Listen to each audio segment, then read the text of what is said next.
किसी गांव में एक गरीब किसान रामलाल रहता था। वह दिन रात मेहनत करता, लेकिन उसकी फसल हमेशा खराब हो जाती थी। एक दिन जंगल में लकड़ियां काटते समय उसे एक पुराना घड़ा मिला। घड़ा चमक रहा था और उस पर सुंदर नक्काशी थी। रामलाल ने सोचा कि यह साधारण घड़ा है और इसे पानी रखने के लिए घर ले आया। घर आकर उसने घड़े में कुछ अनाज डाल दिया। अगले दिन जब उसने घड़े को देखा तो वह अनाज से भर चुका था।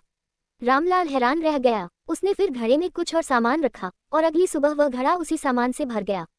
यह एक जादुई घड़ा था। रामलाल ने इस जादुई घड़े की मदद से अपनी गरीबी दूर कर ली। उसने गांव के जरूरतमंद लोगों की मदद भी शुरू कर दी। गांव वाले रामलाल को बहुत सम्मान देने लगे। लेकिन ये बात गांव के लालची जमींदार को पता चली। उसने सोचा कि यदि वह घड़ा उसके पास आ जाए तो वह सबसे अमीर बन जाएगा। जमींदार ने रामलाल से घड़ा छीन लिया और उसमें सोने के सिक्के डाले। अगली सुबह घड़ा सिक्कों से भरा था। जमींदार लालच में आ गया और पूरे गांव का धन घड़े में डाल दिया। लेकिन अचानक घड़ा फट गया और सारा धन गायब हो गया।